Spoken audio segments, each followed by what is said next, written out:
سلام، معراج هستم و در این ویدیو میخوایم راجع به تابع لامدا و 3 تا از توابع پیشرفته مپ، فیلتر و ردیوس صحبت کنیم. قبل از اینکه وارد آموزش بشیم، با توجه به درخواستی که یه سری از دوستان داشتن، میخوایم فونت VS کدمون رو افزایش بدیم که قبل از شروع آموزش بریم این مورد رو با هم انجام بدیم. وارد VS کد که شدم، میرم قسمت ستینگ، فونت سایز به صورت پیش‌فرض 14 که من اینو به 18 تغییر میدم. در مرحله اول میخوایم راجع به تابع مپ صحبت بکنیم. تابع مپ این امکان رو به شما میده که شما به عنوان پارامترهای ورودی بهش یه تابع و چندین لیست و یا تاپل و یا هر چیزی که میتونید با استفاده از حلقه فور داخلش پایش بکنید رو به عنوان ورودی‌های دیگه بهش میدید. کاری که در بک‌گراند انجام میشه در داخل مپ به این صورت هستش که تک تک عناصر این پارامترهای ورودی لیست، تاپل یا هر چیز دیگه‌ای که بهش میدین، تک تک این عناصر رو وارد پارامتر ورودی اول که تابع هست میکنه و خروجیش رو به شما برمیگردونه. بریم در عمل این مورد رو با هم انجام بدیم. در مرحله اول من یک لیستی مینویسم از اعداد 1 2 3 4 5 و بعد یه تابع می نویسم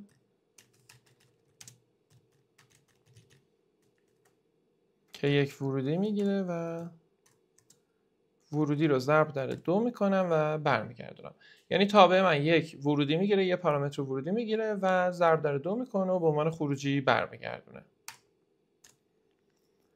اگر من بخوام تک تک عناصر لیستم رو وارد این تابع بکنم، باید چه کاری انجام بدم؟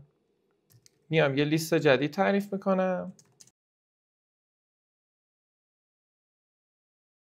در اینجا من یه لیست جدید تعریف کردم با استفاده از حلقه فور. تک تک عناصر لیستی که در بالا تعریف کردم رو پایش میکنم و در هر تکرار عناصر لیستم رو وارد تابعی که نوشتم میکنم و خروجیش رو به لیست جدید اضافه میکنم.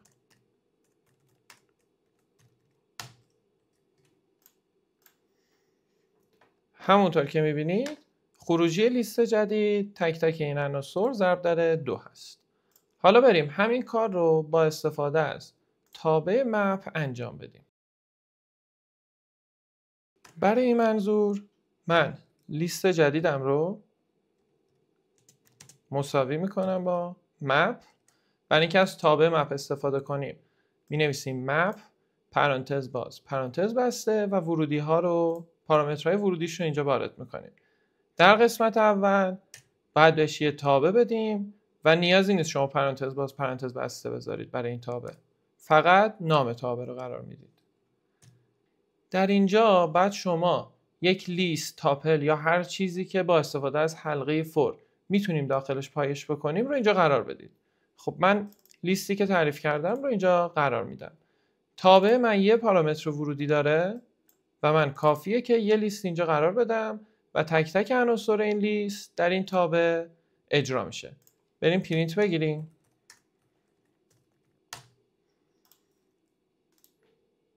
چه اتفاقی افتاد؟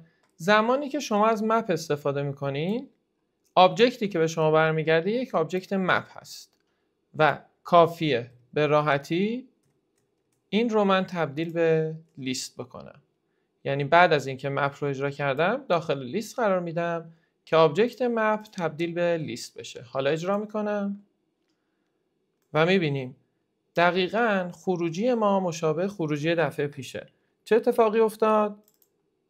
در هر مرحله یکی از عناصر لیست اولیه به عنوان پارامتر ورودی به این تابع داده شد و ضرب در 2 شد و ریترنش در این مپ ذخیره شد.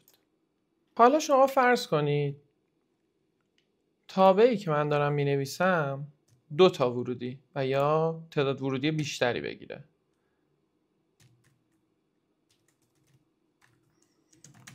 یه لیست دیگه هم تعریف میکنم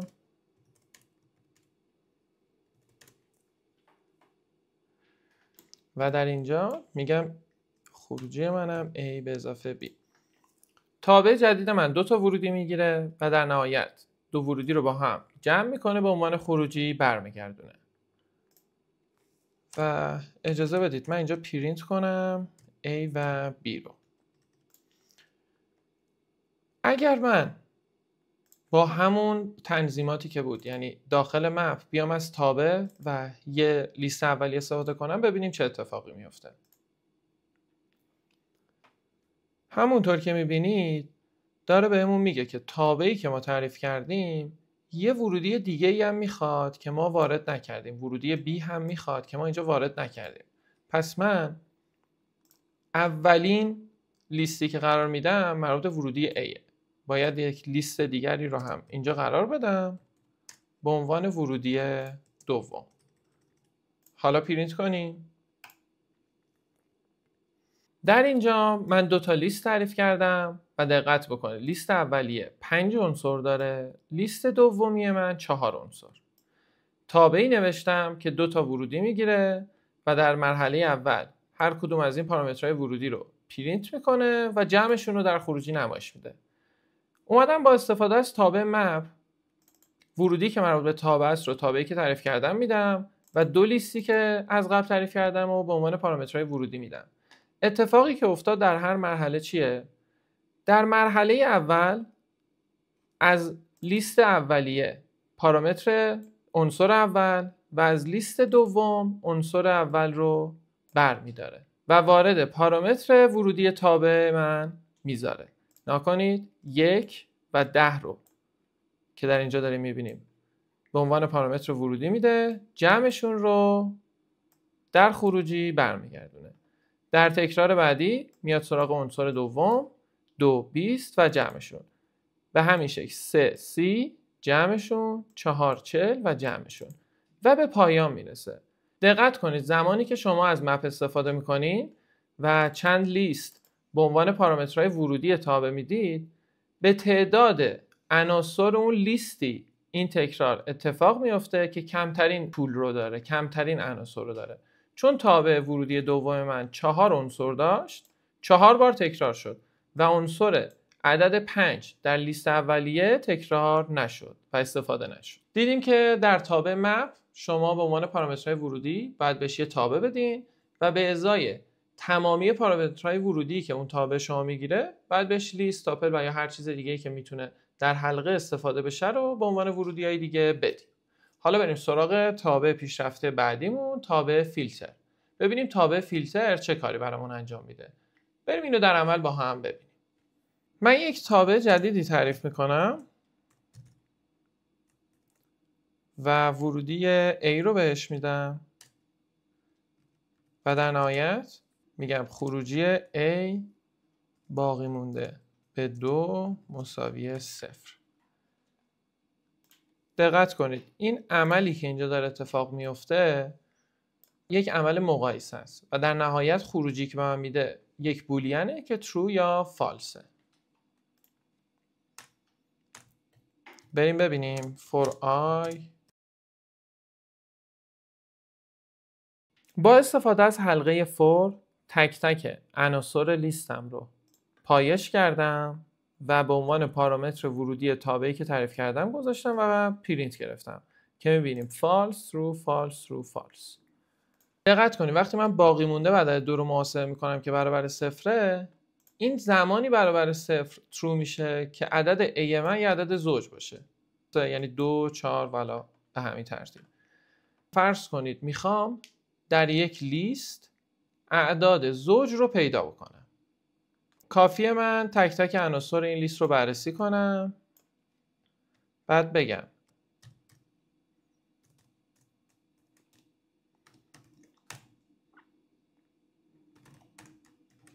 چه اتفاقی میفته. میگم تک تک عناصر این لیست رو بررسی کن. اگر خروجی تابعی که تعریف کردم فالس بود وارد این ایف نمیشه. زمانی وارد این ایف میشه که خروجی تابع من true باشه و برای اینکه true باشه عدد A بعد عدد زوج باشه که باقی موندهش به 2 برابر 0 بشه. پرینت میگیرم. همونطور که میبینید در این لیست عدد 2 و عدد 4 زوج هستن و در خروجی به من نمایش داده شد. حالا بریم همین کار رو با استفاده از فیلتر انجام بدیم. برای این کار کافیه بنویسم فیلتر دوباره پارامتر ورودی اول مشابه مپ، یک تابع، نام این تابع و پارامتر ورودی دوم اون لیستی که میخوام به عنوان ورودی به این تابع بدم. پرینت میکنم. دقیقاً مشابه مپ به همون یک آبجکتی برمیگردونه که آبجکتش فیلتر هست. نوع آبجکت فیلتره و به راحتی من اینو تبدیل میکنم به یک لیست و میبینم که عدد 2 و عدد 4 به عنوان اعداد زوج برمیگرده. حالا دلیلش چیه؟ زمانی که شما از فیلتر استفاده میکنید تک تک این ورودی ها رو به این تابع میده و زمانی که خروجی تابع true باشه، خروجی تابع درست باشه، اون پارامتر ورودی رو به عنوان خروجی برمیگردونه. برای اینکه بهتر متوجه بشیم A و بعدش هم این چیزی که میخوایم به عنوان ریترن بدیم رو برگردونه. یه بار دیگه پرینت بگیرم. در مرحله اول میاد در این لیست عدد 1 رو، عنصر اول رو به عنوان ورودی تابع میده. این ورودی 1 رو به عنوان ورودی میده و چون ریترن این تابع 1 باقی موندهش به 2 مساوی 0 فالس هست به عنوان خروجی بر نمیگردونه. در تکرار بعدی عنصر بعدی رو میاد، عدد 2 چون خروجی تابعش تروه به عنوان خروجی به این فیلتر برمیگردونه. مشابه مپ میاد تک تک این عناصر رو به عنوان ورودی به این تابع میده، ولی زمانی اون عنصر رو در خودش ذخیره میکنه که خروجی تابع شما true باشه. پس ما زمانی میتونیم از این فیلتر استفاده بکنیم و اصلا کاربرد داره که خروجی تابع من یک بولین باشه. حالا بیایید من به عنوان بولین چه کاری انجام بدم؟ خود عدد A رو برگردونم ببینم چه اتفاقی میفته. اینجا هم بولین A رو برمیگردونم. تمامی عناصر شما به عنوان خروجی برگشت. حالا دلیلش چیه؟ گفتیم که فیلتر زمانی اون عنصر ورودی رو به عنوان خروجی برمیگردونه که خروجی تابع true باشه. چون خروجی تابع شما همون A هست که یه اینتیجره و اینتیجرها زمانی فالسن که اینتیجر 0 باشه. سایر اینتیجرها بولینشون تروه که میبینید. چون خروجی همه اینا تروه به عنوان خروجی برمیگرده. حالا یک بار دیگه ریترن بکنم A رو به اضافه 10، این A بولین A به اضافه 10 و در اینجا من یک منفی 10 رو به عنوان عنصر اول در این لیست وارد میکنم. چه اتفاقی میفته؟ تک تک عناصر لیست قرار وارد تابع بشه. وقتی منفی 10 وارد تابع میشه چه اتفاقی میفته؟ بولین منفی 10 به اضافه 10 که خروجی تابع است میشه 0. بولین 0 فالسه که اینجا میبینید و منفی 10 رو من در این خروجی نمیبینم. و دقت هم بکنید با اینکه ریترن من A به اضافه 10 A به اضافه 10 تو این لیسته نمیاد. فیلتر اون عنصری، اون پارامتر ورودی رو در خروجی خودش ذخیره میکنه که وقتی اون عنصر رو وارد این تابع میکنم خروجی تابع من بشه true. منفی 10 چون منفی 10 به اضافه 10 میشه false به عنوان خروجی نیامد، ولی باقی موارد میشه 11 12 تا 15 که همه این موارد میشه true. پس عنصرهای 1 تا 5 رو به عنوان خروجی برمیگردونه. دیدیم که با استفاده از فیلتر من یک تابع رو به عنوان ورودی بهش میدم و به ازای پارامترهای ورودی بعد بهش لیست بدم. دقیقا مشابه مپ این عملکرد رو داره و زمانی اون پارامتر ورودی که به این تابع دارم میدم رو در خروجی خودش ذخیره میکنه که خروجی تابع که من تعریف کردم، تابعی که به عنوان ورودی به فیلتر دادم، خروجیش برابر true باشه. اگر خود خروجی تابع بولین باشه که خب هیچ، ولی اگر بولین نباشه اون خروجی رو تبدیل به بولین میکنه و راجبش تصمیم میگیره. و حالا بریم سراغ تابع ردیوس و ببینیم که تابع ردیوس چه کاری برای ما انجام میده. تا به اینجا فیلتر و مپ توابع پیش‌فرضی بودن که در پایتون وجود داره و ما ازشون استفاده کردیم. برای استفاده از ردیوس ما باید ردیوس رو به برنامه‌مون تعریف بکنیم، یعنی معرفی بکنیم. توجه بکنید در داخل این پلیلیست راجع به کاری که الان می‌خوایم انجام بدیم صحبت می‌کنیم، ولی شما فعلا فقط برای اینکه از ردیوس استفاده کنیم دقیقاً همین چیزی که من می‌نویسم رو قرار بدیم.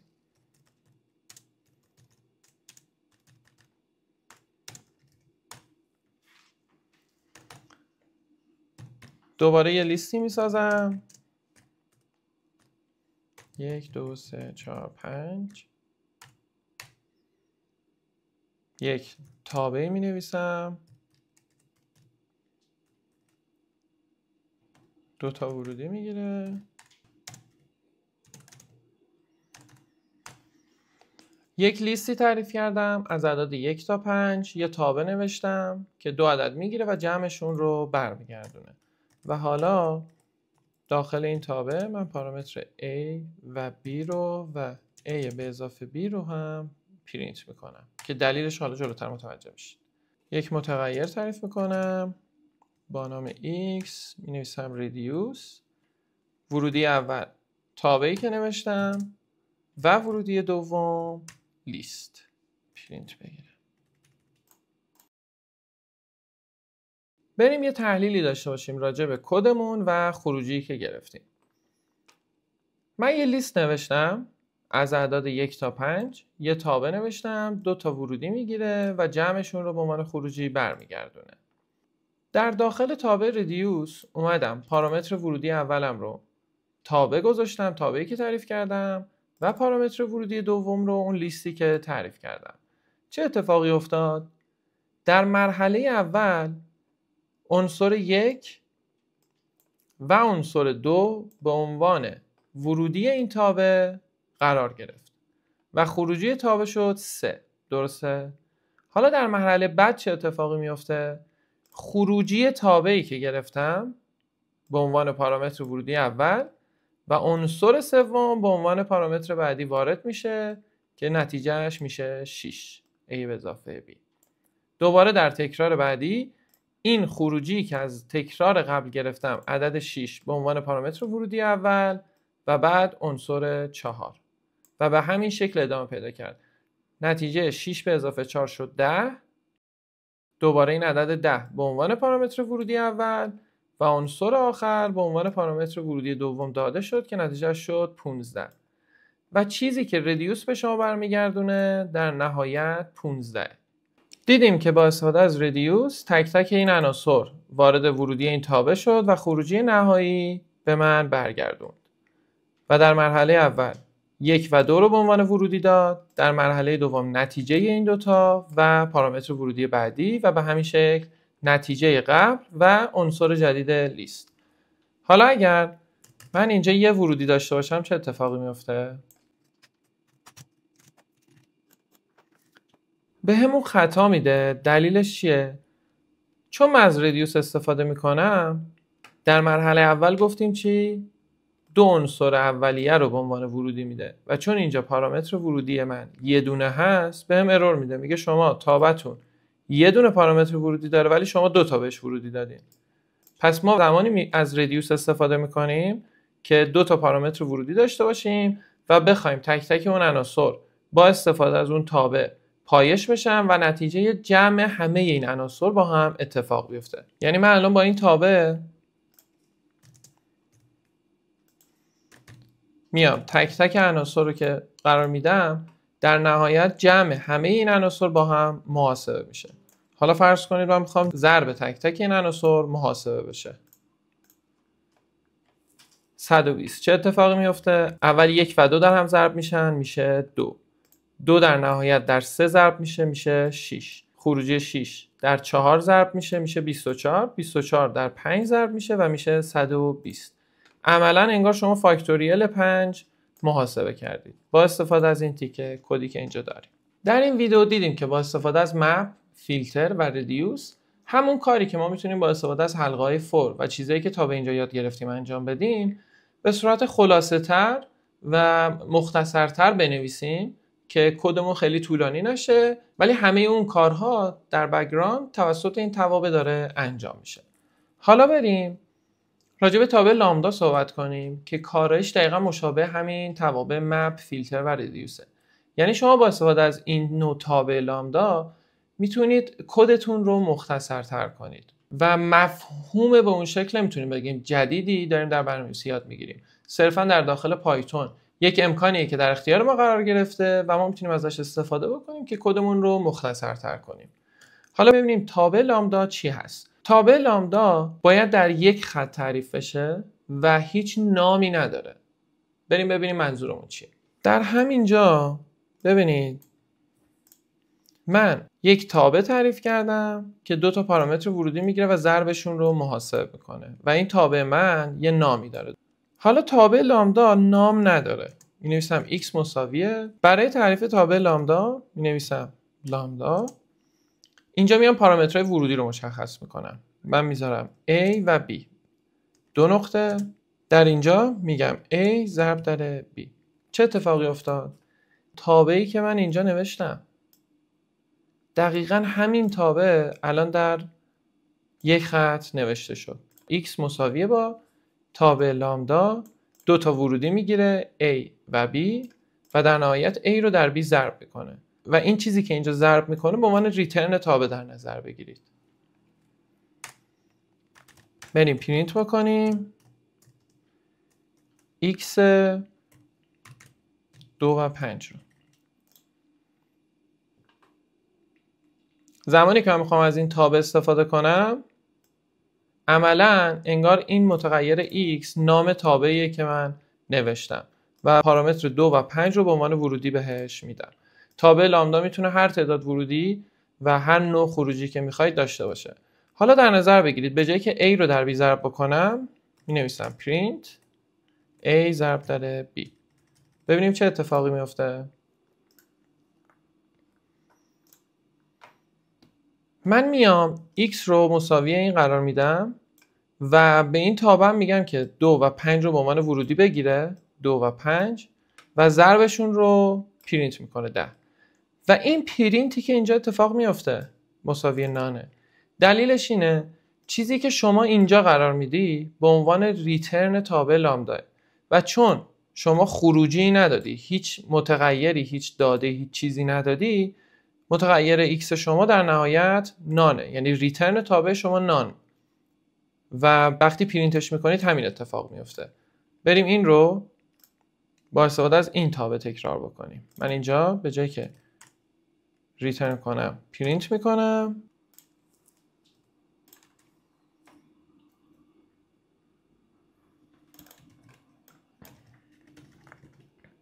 دقیقا مشابه تابع بالا. چون ریترنی نداره زمانی که داخل تابع ریترن نداشته باشین مشابه اینه که شما ریترن نان قرار بدید. حالا بیایید یه تابع دیگه ای بنویسیم. تابع لامدا یعنی یک متغیر به عنوان ورودی میگیره و a ضرب در 10 رو برمیگردونه. x و 2 که عدد 20 رو برمیگردونه.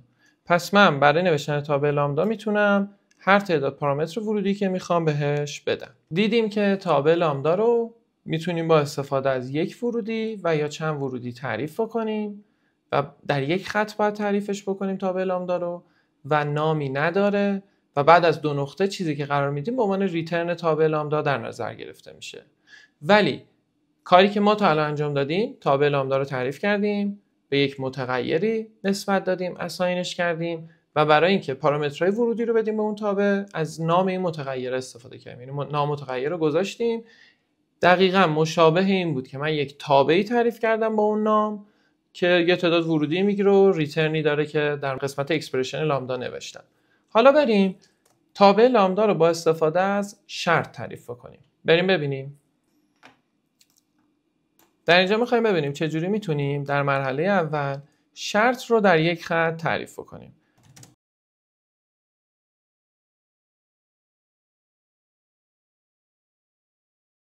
در مرحله اول میخوایم ببینیم به چه شکل میتونیم if رو در یک خط تعریف بکنیم؟ ببینید چیزی که من الان اینجا دارم i اگه 1 باشه x رو میخوام بذارم برابر استرینگ if، i اگه 2 باشه x برابر elif و در غیر این صورت x مساوی else. و اینجا اگر من i رو برابر 2 بذارم انتظار دارم که x برابر elif بشه که داریم میبینیم. حالا من میخوام همین تیکه کد رو در یک خط تعریف بکنم. میذارم x مساویه با if اگر i برابر 1. در غیر این صورت دوباره بررسی میکنم، میگم در غیر این صورت x میشه مساوی elif اگر i برابر 2 باشه و در غیر این صورت x باید بشه برابر else. چه اتفاقی افتاد؟ میگم x مساوی if اگر i برابر 1 باشه. حالا اگه i برابر 1 نباشه چه اتفاقی میفته؟ که بعد از else مشخص شده x برابر elif میشه اگر i برابر 2 باشه. بازم میگم اگر i برابر 1 نبود، i برابر 2 نبود چی؟ x مساوی x برابر else میشه. یعنی من میتونم شرطم رو به هر تعدادی که میخوام با الیف بنویسم در یک خط تعریف بکنم. حالا پرینت بگیریم i برابر 2. انتظار داریم چه چیزی به ما برگرده؟ الیف. چرا؟ میگم x مساوی if میشه اگر i برابر 1 باشه. i که برابر 1 نیست وارد else میشم. در قسمت else میگم x برابر الیف میشه اگر i برابر 2 باشه. خب همینجا هیت میخوره تموم میشه چون i 2. پرینت بگیرم و الیف رو در خروجی میبینم. حالا من اینو میذارم 5 x برابر if اگر i برابر 1 بشه. خب این نیست، وارد else میشم x برابر الیف اگر i برابر 2. خب این اتفاق هم نیفتاد، وارد else بعدی میشم در غیر این صورت x مساوی else. پس الان باید else رو در خروجی ببینیم. در نظر بگیرید زمانی که شما در چند خط از if استفاده میکنید نوشتن else اجباری نیست و حتی نوشتن الیف هم اجباری نیست، ولی زمانی که شما در یک خط تعریف میکنید حتما باید else که دیگه بعدش ایفی قرار نداره داشته باشه. یعنی یک else نهایی باید وجود داشته باشه. اگر من اینو پاک کنم نکنید ارور میده بهم ارور میده، میگه هیچ elseی وجود نداره. خب در اینجا یاد گرفتیم که من میتونم شرط رو در یک خط تعریف بکنم. حالا بریم ببینیم تابع لامدا چه قابلیتی داره برای ما. اینجا میتونم بیام یه تابع تعریف کنم به عنوان ورودی i و این شرط رو بررسی بکنه. میگم x مساوی تابع لامدا که یه ورودی میگیره و این ورودی رو بررسی میکنه و در نهایت به عنوان خروجی برمیگردونه. حالا اینجا باید من از این x استفاده کنم و پارامتر ورودی i رو بهش بدم. اینجا میذارم 5 else برمیگرده، میذارم 1 if برمیگرده. در اینجا دیدیم که ما باعث از لامدا میتونیم در داخلش از شرط استفاده بکنیم، چون شرط هم یاد گرفتیم در یک خط میتونیم بنویسیم و با استفاده از شرط ورودی‌های لامدا رو بررسی میکنیم و یه خروجی مد نظرمون رو میگیریم. حالا بریم از لامدا و حلقه فور استفاده کنیم، ببینیم کارایی حلقه فور در لامدا به چه شکله. دقیقا مشابه if ما برای اینکه بتونیم از حلقه فور در لامدا استفاده کنیم باید یاد بگیریم که حلقه فور رو در یک خط بنویسیم. for i in range 10 یک لیستی تعریف میکنم و در هر مرحله i رو در این لیست اضافه میکنم و پرینت میکنم لیستم رو.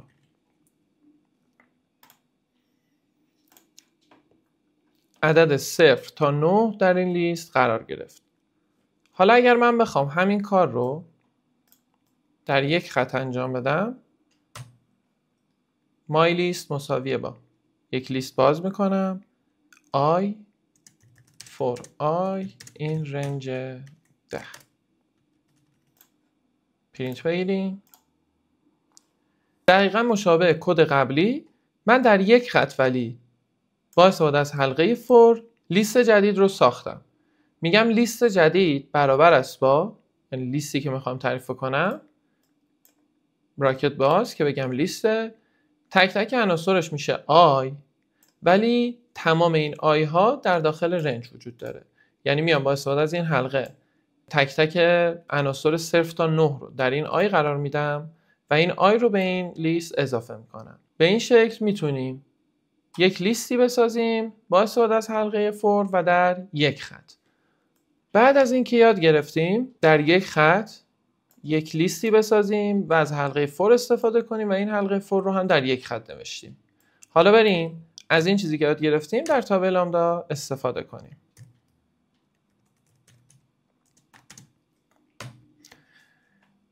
یه لیستی میخوام بسازم با استفاده از تابع لامدا. یک ورودی میگیره. اگر خاطرتون باشه زمانی که تابع تعریف میکردیم و میخواستیم بهش یک مقدار پیشفرض بدیم، پارامتر ورودی رو مساوی میذاشتیم و یک عبارتی اینجا قرار میدادیم، یک داده‌ای قرار میدادیم. در تابع لامدا هم میخوام بگم که آرگومان arg به عنوان پارامتر ورودی مساوی I هست و در هر سری میخوام این arg در 2 ضرب بشه و در خروجی نمایش داده بشه. حالا به ازای هر I که در رنج 10 هست من یک لیستی ساختم از فانکشن لامدا که آرگومانش مساوی I و در هر تکرار این آرگومان در 2 ضرب میشه و پارامترهای ورودی من مساوی I به صورت پیشفرض که این I در رنج 10. پرینت بگیریم ببینیم چه اتفاقی میفته. زمانی که من این لیستی که نوشتم رو پرینت میگیرم میبینم که تک تک عناصرش فانکشن لامداه. خب کاملا هم درسته. پس من باید بیام در تک تک عناصر این لیستم پایش بکنم و در هر تکرار پرینت بکنم I رو. دقت کنید هر عنصر من چی بود؟ یک فانکشن لامدا بود. پس من چون دارم فانکشن کال میکنم I رو پرانتز باز پرانتز بسته و به صورت پیش‌فرض ورودی رو مشخص کردم. نیازی نیست من اینجا دیگه بهش ورودی بدم. حالا پرینت میکنم میبینم که در هر تکرار I اول برابر 0 در تکرار دوم I برابر 1 2 4 6 به همین شکل تا تکرار آخر که 9 هست و واسه از تابع لامدا من میتونم به این شکل عمل بکنم. تا به اینجا یاد گرفتیم که تابع لامدا رو میتونیم با یک ورودی و یا چندین ورودی تعریف بکنیم. یاد گرفتیم که شرط و حلقه فور رو میتونیم در یک خط تعریف بکنیم و چون در یک خط میتونیم تعریف بکنیم طبیعتا میتونیم در داخل تابع لامدا ازش استفاده کنیم و تابع لامدایمون رو به یک متغیری اساین میکردیم و میتونستیم با استفاده از اون متغیر تابع لامدا رو کال کنیم و استفاده کنیم. ولی تمام این کارهایی که انجام دادیم توجیهی برای استفاده از تابع لامدا برای ما نداره. من به راحتی میتونستم یه تابع دیگه‌ای تعریف کنم، یک نامی داشته باشه و کال بکنم. در ادامه این ویدیو میخوایم ببینیم که تابع لامدا کاربردش کجاست و چه زمانی با استفاده از تعریف تابع لامدا من میتونم کدم رو مختصر بکنم. در مرحله اول میایم تابع لامدا رو با استفاده از مپ تعریف میکنیم و میبینیم که مپ و لامدا اگر با هم ترکیب بشن چه کاربردی دارن. من میخوام یک لیستی دارم برابر با 1 2 3 4 5 درسته که دیگه یاد گرفتیم ما میایم میگیم یه for I این رنج 1 تا 6 به این شکل من 1 6 نه 6 خطاش به خاطر اینه for I. من الان یه لیستی دارم از اعداد 1 تا 6 و حالا میخوام یک تابعی بنویسم، یک کاری انجام بدم، یه لیست جدیدی تعریف کنم که تک تک این عناصر رو در 4 ضرب بکنه و یک لیست جدید برای من بسازه. در قسمت اول توجه بکنید، به راحتی میتونم اینجا آی رو در 4 ضرب بکنم و در خروجی نمایش بدم و به اون هدفم میرسم. ولی توجه بکنید به این شکل من لیست اولیه‌ام رو دارم تغییر میدم. من نمیخوام تغییری در لیست اولیه اتفاق بیفته. لیست اولیه من قرار اعداد 1 تا 5 باقی بمونه. میخوام یک لیست جدید درست بکنم.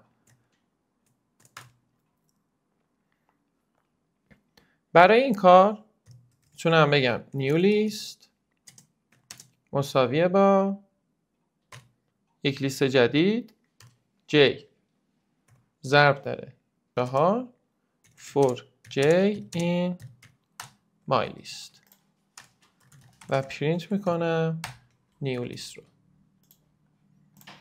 همین کار رو من میتونم با استفاده از تابع لامدا هم انجام بدم. برای این منظور میام میگم لیست و یک تابع لامدا دارم ورودی میگیره و در نهایت ورودی ضرب در 2 رو برمیگردونه. درسته؟ حالا باید تک تک این عناصر رو به عنوان ورودی این تابع لامدا بدم. به راحتی میام میگم مپ و لیستم. چه اتفاقی افتاد؟ در تعریف تابع مپ گفتیم که ورودی اول باید تابع باشه. پس من میتونم ورودی تابعی که باید به مپ بدم رو یک لامدا تعریف بکنم و مایلیست رو اینجا قرار میدم. در هر تکرار یکی از عناصر این لیست به عنوان ورودی تابع لامدا داده میشه و ضرب در 2 این تابع ضرب در 2 این ورودی به خروجی برمیگرده. حالا ببینیم. البته ما قرار بود ضرب در 4 بکنیم. ضرب در 4. حالا فرض کنید یک کار پیچیده تری میخوایم انجام بدیم. میخوایم بررسی بکنیم اگر عددی که در لیست من وجود داره زوج بود به عنوان خروجی برگرده. پس من میام تابع لامدا رو چجوری تعریف میکنم؟ میگم خروجی من میشه x اگر x باقی موندهش به 2 برابر 0 بود. در غیر این صورت نه. اگر x من عدد زوج باشه به عنوان خروجی برمیگرده، ولی اگر باقی موندهش به 2 صفر نباشه یعنی زوج نباشه نان برمیگرده. ببینیم چه اتفاقی میفته. شما نان چون عدد 1 بود 2 و 4 رو دارید. پس من تمام عناصری که زوج بودن رو فقط برگردوندم. دیدیم که با استفاده از مپ و لامدا ترکیبی از این دو میتونم یک کدی بنویسم که در یک خط این کد نوشته میشه و خیلی از عملیات‌های پیچیده‌ای رو انجام میده در همون یک خط. بازم تکرار میکنم، شما میتونید بدون استفاده از مپ و لامدا با استفاده از حلقه و تعریف تابع همون کار رو انجام بدید. ولی با استفاده از لامدا و مپ شما همون کار رو در یک خط میتونید انجام بدید و کد شما مختصرتر و خوندن کد شما هم راحت تره. حالا بریم ببینیم باز با استفاده از لامدا چه ترکیبی میتونیم داشته باشیم. ما یاد گرفتیم توی مپ باید ورودی اول تابع باشه. پس من اون ورودی تابع رو میتونم یه تابع لامدا بدم. همین موارد برای فیلتر و ردیوس هم میتونه اتفاق بیفته. بریم ببینیم. در اینجا من میخواستم تابع لامدا من x رو برگردونه اگر x یک عدد زوج بود. درسته؟ خب به جایی که از مپ استفاده بکنم میام از فیلتر استفاده میکنم و فیلتر زمانی x رو برمیگردون که خروجی تابع true باشه. خب میگم لامدا x که یه پارامتر ورودی میگیره و ریترن تابع لامدا من x باقی موندهش به 2 مساوی 0. یعنی ریترن من یا تروه یا فالسه، چون این یک عملیات مقایسه است و عملیات مقایسه خروجیش یا تروه یا فالس. حالا ببینیم عدد 2 و 4 برمیگرده. چرا؟ چون در داخل تابع لامدا گفتم ریترنت باقی مونده به 2 باشه و ورودیت هم x باشه و با استفاده از فیلتر تک تک عناصر رو در این تابع استفاده کردم و تنها پارامترهای ورودی رو بهم برمیگردونه، اون عناصری رو بهم برمیگردونه که خروجی تابع لامدای من ترو باشه، که زمانی تروه که عدد زوج باشه. دیدیم که ترکیب فیلتر و لامدا هم مشابه مف میتونه یک کمکی به ما بکنه که تابع رو در همون خط تعریف بکنیم. حالا همین اتفاق میتونه با ردیوس بیفته. یعنی ورودی ردیوس من چی بود؟ یک تابع بود دیگه. اون تابع هم میتونه یک تابع لامدا باشه. بریم ببینیم. دوباره فرض کنید من میخوام یه لیستی تمام عناصرش در هم ضرب بشن. پس من تابعی که من تعریف کنم اینه که 2 تا ورودی داشته باشه. توجه بکنید در ردیوس ما گفتیم که توابع باید 2 ورودی بگیرن و در مرحله اول 2 عنصر ابتدایی رو میگیره به عنوان ورودی و در هر مرحله عنصر بعدی و خروجی قبلی تابع. پس من یه تابعی میخوام که 2 تا ورودی بگیره و این 2 ورودی رو در هم ضرب بکنه و در خروجی نمایش بده، یعنی به عنوان خروجی برگردونه. پس من مینویسم ردیوس تابعی که میخوام تعریف بکنم لامدا AB A ضرب در B و این لیست رو به عنوان ورودی بهش میدم. دیگه نیازی نیست این رو تبدیل به لیست بکنم. اینم میذارم X، اینم X. ببینیم و دقیقا مشابه چیزی که در قسمت قبلی یاد گرفتیم در زمان استفاده از ردیوس، تابع رو من در یک خط تعریف کردم. در اینجا دیدیم که تمام مواردی که ما در این ویدیو یاد گرفتیم به ما کمک میکنن کدمون رو بتونیم مختصرتر بنویسیم که طبیعتاً خوندن این کد راحت تره.